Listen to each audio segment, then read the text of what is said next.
The mission statement. Uh-oh. There he goes. He almost had it. Very sensitive. Very sensitive. Region 5, our mission statement for our youth programs is to provide opportunities and training for youth aged 16 to 24 to develop careers leading to success and independence. Very simple and straightforward. Our board felt like it was important to have a very concise mission statement that we could all get behind. Our goals for all of our youth in our programs are really simple, and I wish I didn't even have to do this. I'd rather just talk, but I'm gonna try to follow the slide. Our goals for all of our youth are simple. Whether they're a JAG student who's in school or they're a 22-year-old who comes into our office, we want to set them on the right path. If they're in JAG, we want to help them develop career awareness and start thinking about what they're going to do when they get out of high school. We want them to graduate from high school and master those JAG competencies that are part of JAG. If they're out of school youth, we want them to, if they want to pursue additional education, then we want to be the catalyst to help them do that. If they don't, if they're absolutely certain, we still want to make sure that they get into a job or a career path that they can do that in the future. We try to give them all the skills and all the information that they need because they're not always ready. If I'm 20 years old and I'm not ready for it, I'm not ready. But in 2 years, when they find out the wages they make, and we also, of course, give them that information up front. Don't get a credential. You can look for over your lifetime to make a lot less money. But that doesn't always sink in until they're out there and paying their own bills. So that's our goal for all of our youth, is to get them set onto the right path. Sometimes that's easier than others, but the bottom line is we want them to be able to be successful adults, and that's the bottom line. Our youth programs, I just wanted to give you shortly, we have Work One offices that serve our out-of-school youth programs in all of the counties that surround Marion County, all of the counties that touch Marion County, plus Madison County. It doesn't quite touch Marion County. Madison County is also ours. With the exception of, we do not have a full office in Morgan County. There was, economically a few years ago, they decided to downsize, and our office in Hendricks County also serves Morgan County. We have some staff that go there on a regular basis. As far as our JAG programs go, we right now have 11 programs in 9 high schools, and Lance, we're going to the next slide. We've been there for a while. We have 11, see, it's good, I've got this. We have 11 programs in 9 high schools in our region, and in January of 2017, we're going to add another one, Avon High School. So it's a large JAG program, it's a very rewarding program, and I just wanted to tell you about those locations. We're always looking to try to grow it. We've been very successful with our JAG program. We do have our JAG program consists of serving juniors and seniors. We are allocating 25% of our WIOA budget to our JAG program. And the WIOA, everybody here today has talked about the WIOA program elements for youth. Those are such a match with the JAG competencies and what JAG does. That's what happens in our JAG program. We go through all of those WIOA youth elements are available, or we make referrals to community resources to make sure those are provided. Our outputs and outcomes with JAG are very simple. It's number one, it's high school graduation. And I'm proud to say that in Region 5, I think that we were the only region in the state, we were one of 10 in the whole country 3 years ago who met as a region the 5-on-5. And of course, since then, the whole state has just, the improvements have come along and we're all doing it. But that first year that we did it we were in Memphis, Tennessee for the conference, and that was really very rewarding. So our outputs and outcomes, again, it's meeting those 5 standards for the JAG National and meeting our WIOA performance standards, which are placement into employment, post-secondary education. We do have a proven record of success with the JAG program, and it's well received and well respected in our region. we evaluate our JAG programs. I mean, I think it's pretty simple. I mean, we look at, are we able to meet those 5 of 5? Are we able to recruit the number of students into the program that we need? And are we meeting our REOA performance standards? We have to do that because that's where part of the money comes from. Okay, so our out-of-school youth program, we have a career service advisor in each one of our Work One offices. So they specialize in working with just the youth. We don't, in years past, we had, you know, it was more of a staff person who dealt with every program. And so now we do have a youth. And they go through, when a youth walks into our office, they're 22 years old, and they walk into our office, they get very individualized attention. We have, in our programming, all of our programming with out-of-school youth is very individualized attention. I have gotten some good ideas here today. I like the idea of the camps, and that's something I'll be talking with our staff about. But we start with the youth and going through, you know, where are you? You know, what do you need? What are your hopes? What are your goals? And we go through assessing, you know, exactly, do they have the basic skills that they need? Do they, if they're not a high school graduate, that's the first thing we're going to do is get them into an ABE program. And I have to say that with ABE, our programs, you know, it works better in some counties than others. There are some counties that it's just a wonderful partnership, and there are other counties that it's still a struggle, and we are constantly trying to improve upon that where we need to. We do a lot of career planning, obviously, with the out-of-school youth. And individualized services, next slide, please. Again, it's the WIOA youth elements. We go through these, I mean, we look at the scope of what that youth needs and the assessment process, and not every youth needs every one of these, but we're going to determine with them what they need and set for their plan in the individual service strategy. And then I'm going to go through quickly the tutoring and study skills. I mean, we make referrals where we need to. We actually pay. Sometimes we have an adult basic ed student who, I mean, they really struggle with some aspect of what, you know, either a math or a language or whatever. And if it's necessary, we will pay for it through WIOA, some additional assistance, something beyond. That's not very often, but we do that. Alternative secondary education, if they're dropouts and they have a desire to return, a lot of times that would be to an alternative school. We have some Excel centers in Anderson and Noblesville in our region that we work with students, and credit recovery programs. If they can get their high school diploma without it being a high school equivalency, I mean, that's what we're going to go for if we can. Work experience, of course, has grown with the requirement now on the expenditures. Our work experiences are generally, our policy says 320 hours, but we do exceptions to that if sometimes there's reasons for that to go longer. We want them exposed to the careers that they're interested in, and we try to do that concurrently, sometimes with adult basic ed students especially. It gives them an additional incentive. You know, their school was not their thing to start with, which is why they dropped out. So we try to, you know, kind of dangle that carrot out there of also a job, but you've got to also stay in ABE to work. After occupational skills, we have youth who are going into some kind of a good example is we had a dental assisting student that went, and she had, we did a work experience after her training and after she got her certification with the dentist that paid $19 an hour. I mean, so we're looking for those kind of opportunities if they've also been in occupational skills training.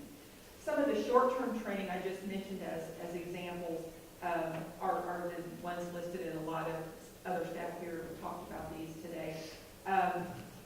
We're also working right now with Job Corps. Job Corps is represented on our youth committee, and we are working. Actually, Jeff Bird is the chair of our youth committee, and we're working right now with them to try to put together an advanced manufacturing training program, because it's not offered at Job Corps. It's really frustrating for him because they have all of these training programs there, and we're right here in the heartland of manufacturing, but they don't have that one. So we're looking for an MSSC program down in Columbus, which is close to there, to provide that for us. and we're looking to start that probably in August or September. Education offered concurrently, to me this covers, I think some of the WEO youth elements are really kind of, they're covered in more than one area. Obviously, education offered concurrently in the same context of workforce preparation happens all the time. Our leadership development opportunities, we do that through all of the other elements. We're trying to always build the self-esteem and citizenship skills and through all the other things that we do. We offer lots of supportive services in our region.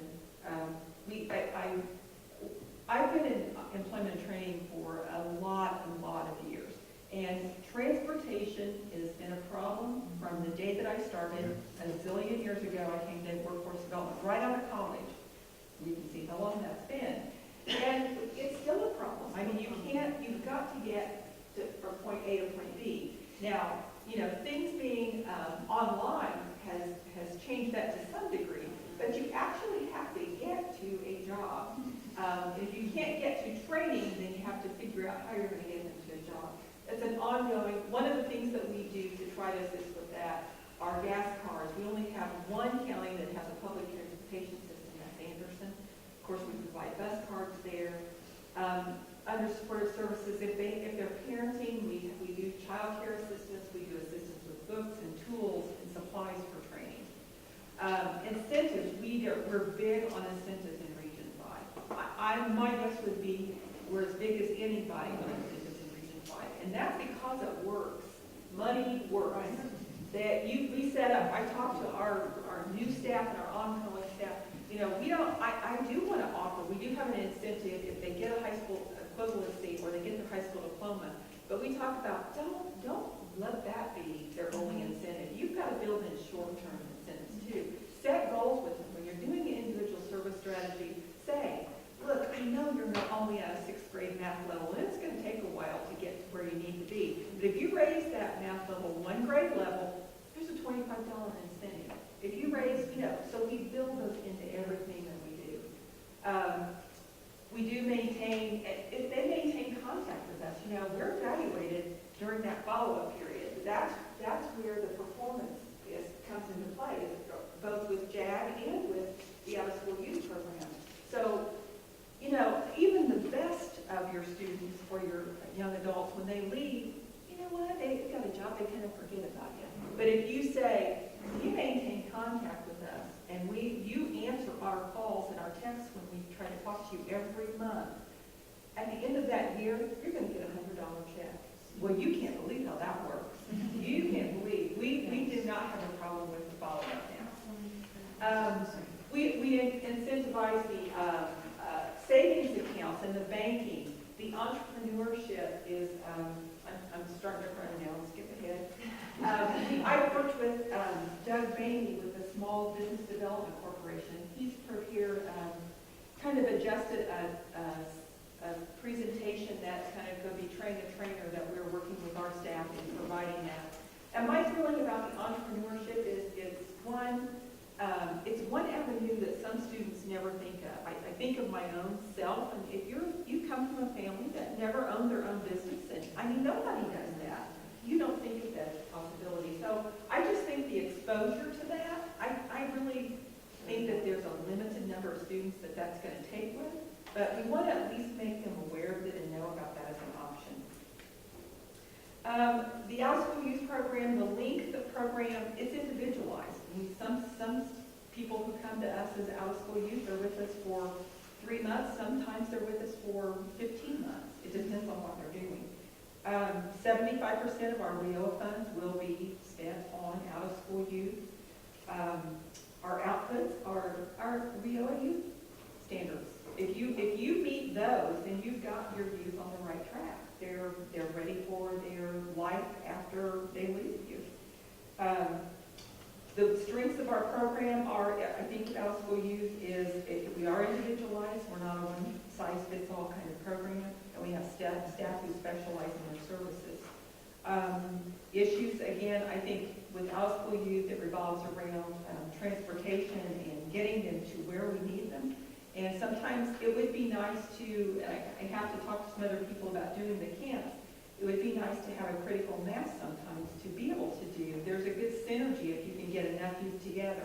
But I think we found that our youth come and go, their entry point and exit point from our programs are all different. And so sometimes we have a hard time with getting them all together in one spot at one time. I would say on our enrollment goal, our in-school youth JAG enrollment goals will be 460 students this year. We will have, with our new program that just starts in January, we're really looking to try to get 20 students in Avon for half the year. And then our enrollment goal for our out-of-school youth is 520 youth. So, have any questions? Oh, I'm sorry.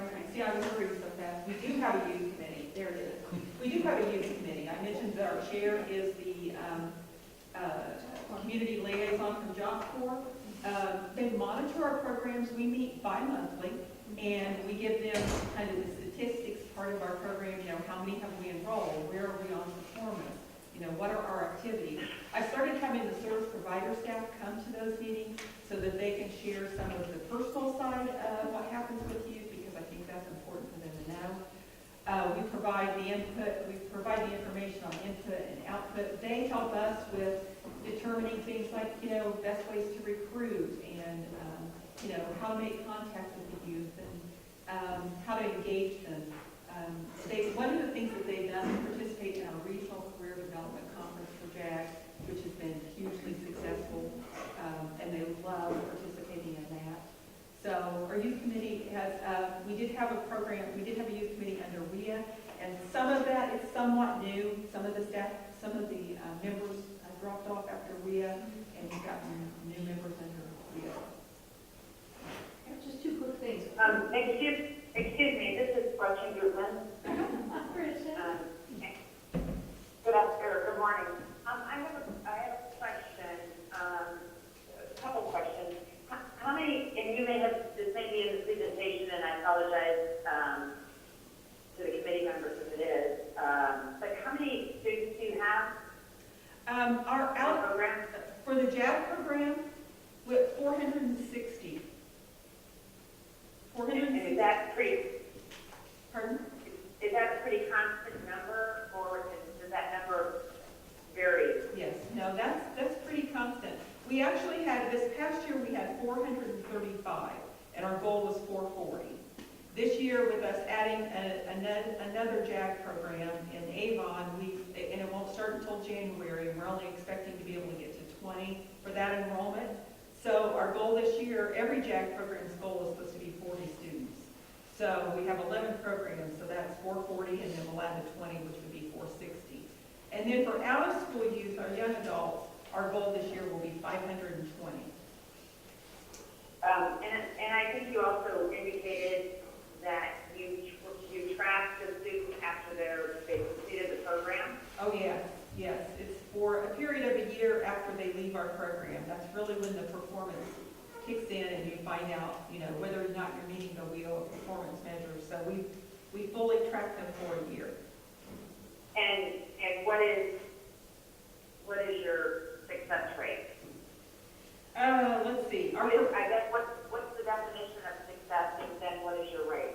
Okay. Well, let's see. I can tell you that we met all of what our percentages were, but we met all of our performance standards. And that is our goal, is to exceed all of our performance standards. And with, you know, we changed from the WIA performance standards to WIOA for this next year. And there's only going to be 3 standards that are actually measured, and 2 that are going to be, there's just going to be tracking for the earnings and 4 and 2. Okay, sorry, 4 and 2. So our goal is to exceed the standards. And I'm sorry, I did bring the percentages. Okay, and so when you say exceed the standards, For instance, if the standard was 67% of the out-of-school youth that you had is placed into employment, then that's our goal, is to exceed 67%. Right, and then you said, but your hope, you want to, and I commend you for setting it higher than sort of the standard. But what is your standard for success?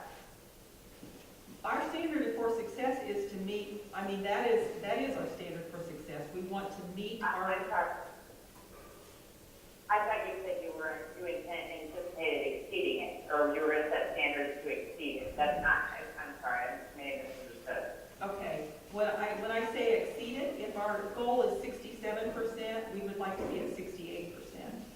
We don't have additional goals. We would like to be above, we would like to exceed the goal that's set. Okay. And then the other question I have is,